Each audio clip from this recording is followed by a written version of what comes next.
يا اهلا بيكم، بسم الله ما شاء الله على كوليكشن منجز الاسبوع ده.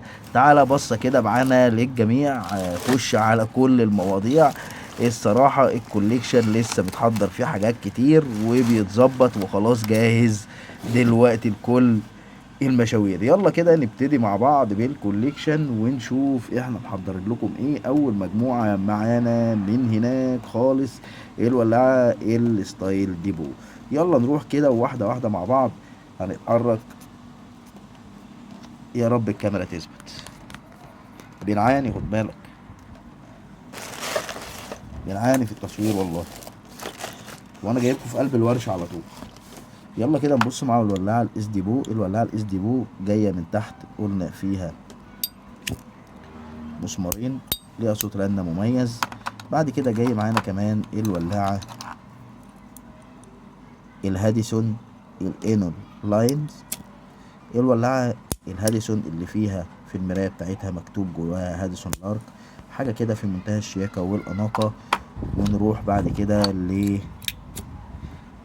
الممتازة جدا والرائعة جدا رونسون الألماني. ولو تفتكروا كنا لسه عارضين الأمريكي من فترة قريبة جدا، طبعا اللي مشترك على القناة ومتابعنا جديد بجديد فهيبقى عارف الولاعة الزيبو الخطيرة دي. هي يا جماعة بسم الله ما شاء الله حاجة كده في منتهى الشياكة والأناقة، وزيبو تحت برامفورد زي ما هي مكتوب عليها. ومن جوه هنا تعالوا نشوف الدخل بتاعها، زيبو ميدين يو اس اي زي ما احنا شايفين كده. ومميز بقى ان احنا نملاها يلا بالمرة واحنا في الفيديو دلوقتي ونجربها مع بعض. مميز ليكم حاجات كده عشان الناس تتعلم كل التريكات. هتجيب عبوة البنزين، وبالمناسبة منجز عنده بنزين للولاعات، هي دي العبوة بتاعته، بتبقى 75 ملي. بتقدر ان انت تملى بيها الولاعات بتاعتك بطريقة سهلة جدا. اما العبوه المعدن فلو عندك عبوه فاضيه وعايز تعبيها بنقدر ان احنا نعبيها لك بنزين مخصص للملو. ودي حاجه برضو خدمه من عند منجز، حاجات بنقدمها للناس العملاء بتوعنا عشان خاطر نوفر عليهم تكاليف كتير جدا بتوصل ان هو في الاخر يستغنى عن الولاعه ويستغنى عن رفاهيته. والولاعه يا جماعه رفاهيه، فانت تقدر تشتري الحاجه اللي تعجبك وتستمتع بيها. محدش يظن ان الولاعه دي حاجه اساسيه، لا دي رفاهيه. وانت لما تستخدمها دي حاجه بتخليك مبسوط اكتر. لو انت معاك حاجه مثلا زي الولاعات الديبو او الولاعات الزيبو، بترن بيها، بتعمل بيها مش عارف ايه، بتلعب بيها شويه كده اما تيجي تولع بيها في اي وقت من الاوقات. ومش شرط تكون بتشرب سجاير عشان تمسك ولاعه، لا ده انت كده بتكمل الشياكه. في مواقف كتير بتحتاج ان يكون معاك ولاعه. مبدئيا ولاعه نزل عليها بنزين كتير، هنمسح بس البنزين اللي من بره ده كده. والناس اللي بتقول لي عبوه البنزين بتاعتي بتنقط، ممكن تحط لها كيس كده من جوه وتخرمه عشان خاطر عبوه البنزين ما تنقطش. الولاعه بسم الله ما شاء الله شغاله وبكفاءه تامه، مفيش فيها ادنى مشكله. حاجه في منتهى الجمال واللذاذه، وده اللي احنا بنقول عليه ان انت لما تفتح الولاعه وتلعب بيها كده، وخصوصا الولاعات الزيبو بتكون ولعات يعني جميله في موضوع اللعب ده.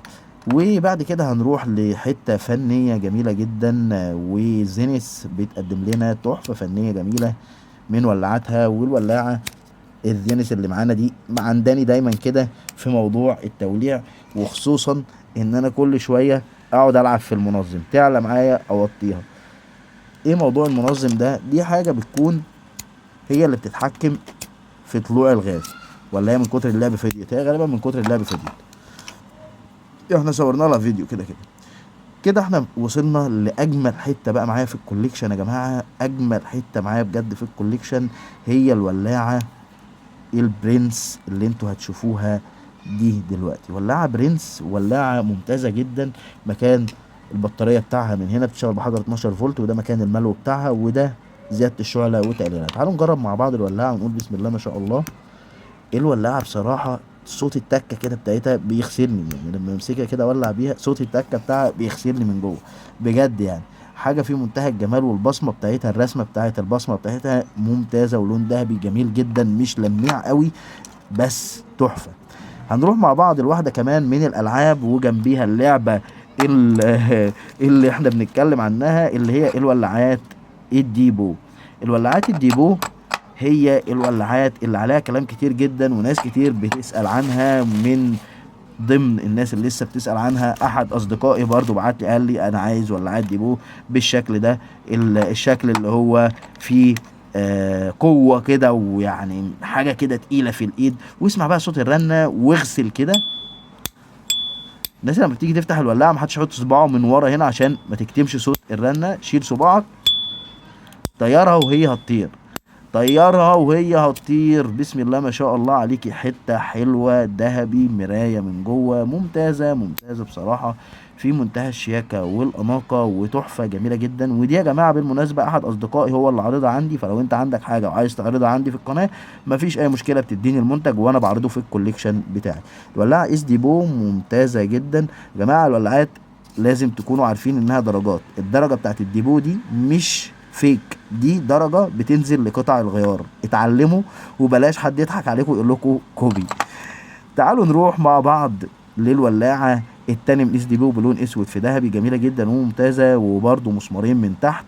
وهنا برضو دوكيل تشين، دي معناها ان اللي عليها بره ده اللي هو مش الدوبلير بتاعها، دي زي ما تقول كده سيراميك صيني، دوبلير دوكتشين، هي حاجة بنفس المعنى ده.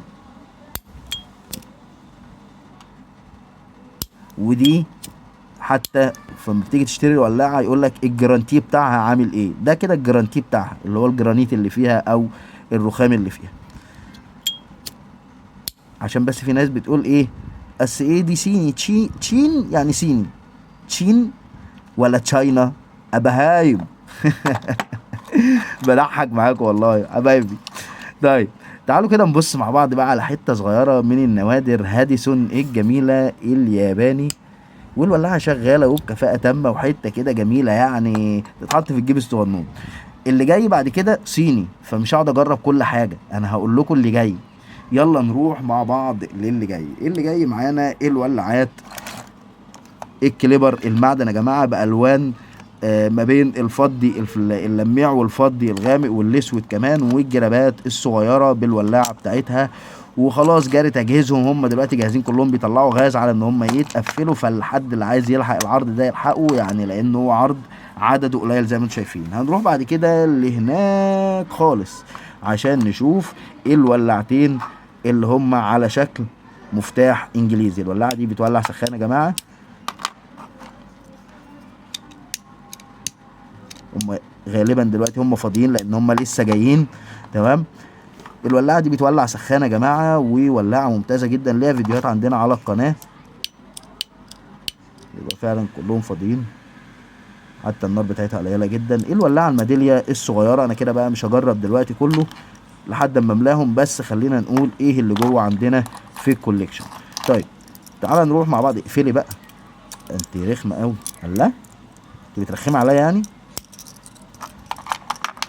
يلا هنروح مع بعض عشان التليفون حتى عمال يطلع لي رسائل بيقول لي ان هو بيسخن وكده، الوضع مبقاش كويس، فنمسك التليفون ونتحرك احنا عشان نعرف نشرح الوضع بتاعنا. دلوقتي احنا وصلنا للولاعات السخان. الولاعات السخان دي يا جماعه 3 ولاعات 3 اشكال، بتغير الالوان بتاعتها، ودي ولاعه جميله جدا في الاستخدام، خصوصا ان احنا داخلين على الشتاء. بعد كده عندنا الولاعات الحصان، وعندنا اللونين من الولاعات الحصان، عندنا الاسود كله فاضي، وعندنا الذهبي. والذهبي هنا ببصمة الحصان الذهبي اللي هي فيها الشعر، فايه ممتازة جدا جدا. وهنروح بعد كده الولاعة سخان من توتال، كله فاضي، كله لازم يتملي. وبعد كده الولاعة السخان اللي بعدها من الولاعات الجميلة الصغيرة كده، وعليها الدرفيل الجميل. هنا هنشوف الولاعة الكلاسيكية القديمة الممتازة اللي بتفكرنا بأيام التسعينات، الكلاسيكيات الجميلة الممتازة بصراحة. ولاعة بجراب جلد ممتازة وشكلها شيك جدا، كل واحدة منهم أشيك من التانية الصراحة، وحتة كده من الحاجات الشيك الروعه، وجرابها الجلد بيديها امتياز ان انت تشيلها كده بفخامه. ده كان كوليكشن النهارده معانا، ولو انت مهتم لسه بكل الحاجات الجديده لازم تكون طبعا مشترك في القناه ومشير الواتساب بتاعك عندنا على قناه الواتساب. احلى سلام، كان معاكم منجز، سلام.